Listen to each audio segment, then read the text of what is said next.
Hi, I'm Dr. Egan from Now Hear This, and today I'm going to talk to you about the basics of managing earwax.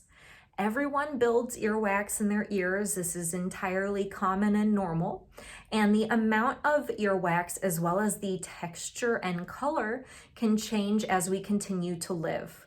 It can also change based on a variety of different things, your genetic makeup, the amount of oil produced, and the amount of skin cells that get mixed in. Earwax is okay and very healthy for us to produce, but sometimes people produce too much earwax. Earwax should work its way out of our ear naturally. Think of our ear canal like a conveyor belt. The wax is produced and then it slowly works its way out of the ear. The ear canal pushes it out in a normal and healthy process. Unfortunately, sometimes that earwax builds up and it forms a plug. And this can be due to the type of earwax. If it's a harder earwax that tends to adhere to the skin. If your ear canal is very narrow or curvy, the wax sometimes gets stuck around a corner and has trouble moving out. And so sometimes there are reasons that we need to manage that earwax. The first thing I want to tell you about managing your earwax is do not use a Q-tip.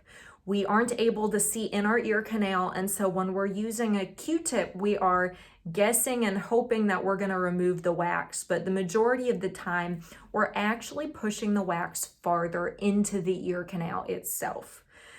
In addition, there are a lot of risks with using a Q-tip. I've seen many bloody ears in our clinic as a result of people who tried to use a Q-tip at home and actually poked their ear canal with the Q-tip, and that could be another risk. We don't want any blood in the ear canal. We don't want any risk for infection. So do not use Q-tips. They're not an effective use and they can be very risky.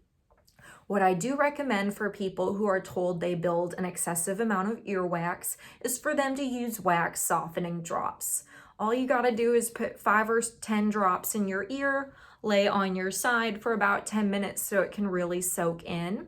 I have a lot of our patients do this routinely because it keeps their earwax soft so that it can work its way out of our ear canal on its own. A lot of earwax slowly builds, and if we keep it soft and moist, it never forms that plug. So that is definitely my recommendation for at-home management of earwax is to use wax softening drops.